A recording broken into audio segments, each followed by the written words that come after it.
There is a question in the chat. A sister asked for a general breakdown on Numbers 30 and 9. Good. Numbers chapter 30 and verse 9. But every vow of a widow and of her that is divorced, wherewith they have bound their souls, shall stand against her.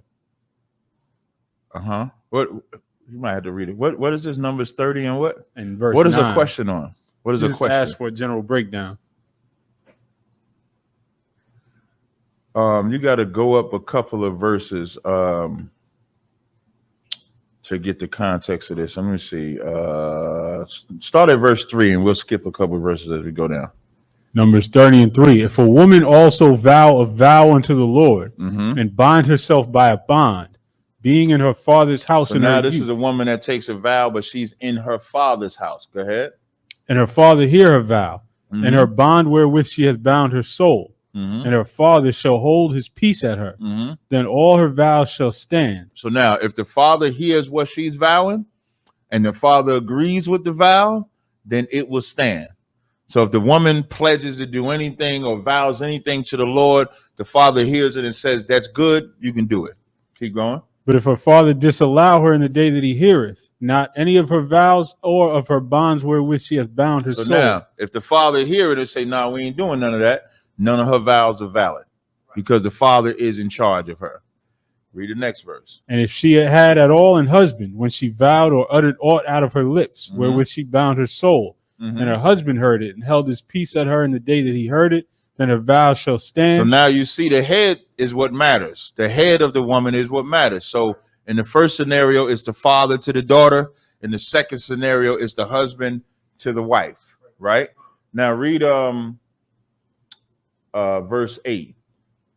But if her husband disallowed her on the day that he heard it, then he shall make her vow which she vowed, and that which she uttered with her lips, wherewith she had bound her soul, of none effect, and the Lord shall forgive her.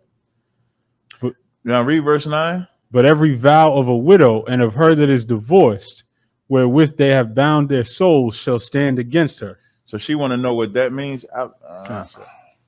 And she had a follow-up asking if a woman came into the truth with kids, is she considered divorced? So that might be connected to it. Well, okay, a woman coming into the truth, whether you have kids or not, if you came into the truth single, then you're single. If you come into the truth with a man, then you come into the truth with a man. So because you're a new creature. I just want to read this real fast. But every vow of a widow of her that is divorced, where if they have bound their souls.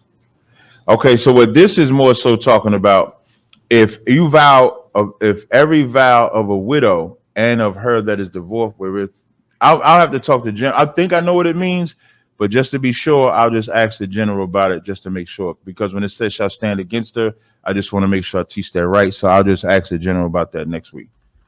But the second question she had about coming into the truth with kids.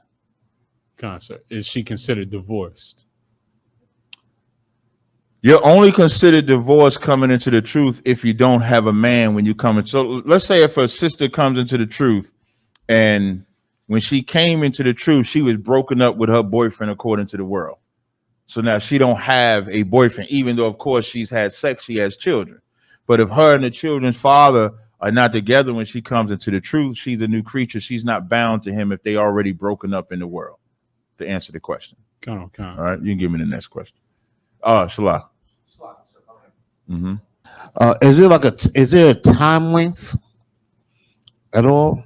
Time length for what?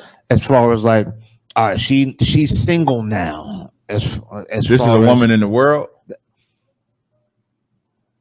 I would say yes.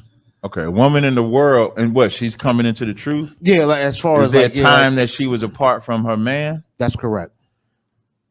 So that's relative, meaning like, let's say if a sister broke up with her man a month ago, and then she comes into the truth, she still doesn't have a man.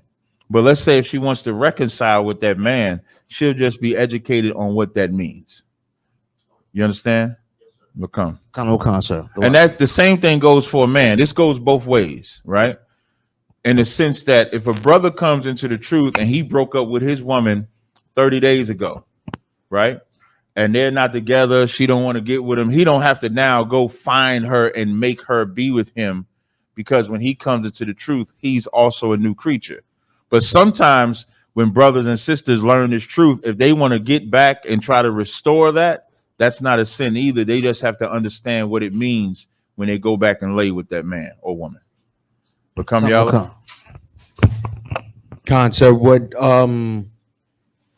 I guess what would drill it in thoroughly is our daily security announcements, where it talks about courting a woman for 6 months and then getting permission from your camp leader. Well, that's once they're in the school. The sister's question was coming into the school, would she have one? Of course, what you're saying, coming into the school, you off limits for 6 months, you shedding yourself from the world. You're correct with that. But when she comes in as a single woman, she's a single woman. That's what she wanted to know. Kind of one kind. And she put one more comment, which I think was the real purpose, but it sounds like a specific, like, personal situation. Put it on the screen. Put the question in. She said, if I come into the truth single with prior kids and I bound my soul to a man via agreeing to marry them, am I bound by that even though it's not in front of a priest, Salakia? Yeah, you would have to get counsel on that, because I don't even bound to who. Who she made the bound to? Did she make the bound to that man? No. But the reason why I'm saying that, I would need to know. Ask her, who did she? Well, she can hear me. Who did she make the bound to? Did she make the bound to the man that she broke up with? It sounds like she's just saying by. Well, let her answer. We don't do reality therapy. You know, reality therapy is, that ain't funny, man. Because reality therapy is a serious thing. Reality therapy is when you create in your mind what a person is thinking instead of accepting what they said. You understand? So instead of us thinking what she's thinking, she could just answer. Did sis, to Rainwater Blackfoot, did you make this vow to the man that you chose to not be with anymore, or did you make the vow somewhere else? That's all. And then once she answers, you can let me know what she answers. All right. Come on. No problem. You can give me the next question. And that's important, Akim. Reality therapy is something like this. When you call your rib and she don't answer the first time, and you text her, she don't answer. And when you call her fourth time and she ain't answer, you done had a whole argument in your head with this woman by the time she answered, to where when she answered the phone, you be like, bitch, where you was at, man? I was fucking calling you, and she could have just been asleep. Everybody do that. Look, that perception is reality. That's how a lot of people that's facing that demon, how they justify that. Say again? Perception is reality. Right, exactly. And so because I perceive, and half the time, you know why you think your woman was doing something on the side while she wasn't taking your call? Because that's what you would be doing. That's your reality. You making their reality. Put that sister's question up there. Go up a little bit. There was a sister that said, does that mean you have to pray out loud or something like that? Oh, come. Put this point on the screen. Now, the sister says, Salakia, so does that mean a woman is to pray out loud while in her father's house? No, that's not what that means. What that means that if a woman is vowing a vow, she's to tell that vow to her father. If a woman is married and she's vowing a vow, she's to tell that vow to her husband. Has nothing to do with praying. All right? If I may, that's vice versa, right? What? As far as what she's supposed to do, we supposed to do the same thing? I don't know what you mean. All right, what I just said was that if a woman is vowing something, she has to tell that vow to her father to see if it's valid or not. Or if she's married, she has to tell it to her husband to see if it's valid or not. But if she's praying to the Most High, she does not have to yell or give or say that to her husband or her father. She can pray to the Most High. Okay. And as far as a man, we don't have to tell our fathers or nothing like that. You would tell a priest. If you want to make a vow, you can't tell yourself, Lord, what I'm gonna do? Lord, I ain't gonna watch TV for 30 days. Or Lord, here's a good one. Lord, I ain't gonna drink for 30 days. But you just said it to yourself. That is not a vow, gentlemen. That is not a vow. A vow is only if you go to the generals or to the priests and say, I don't want to drink for 30 days. Why is it only a vow if you go to the priest? Look, come. Concert, because now there's someone else that'll hold you accountable for the words that you said. Give him a hand. You know who break a vow all the time? You do. You make that vow, hey man, I ain't drinking for 30 days, Lord. By that 7th day, Hey, Paradazar, give me 3 piece. No, I don't need it right now. I don't need it. I'm just pointing that out. That's how you be, because you vowed it to yourself. Now imagine if I made this vow to a general, right? And then I tell a general, and we vow it before the Lord, I'm not going to drink for 30 days. Now the general, Cap, you had that drink? I saw that cup in the radio show. Right. You telling me that was tea? That was the cross the line cup.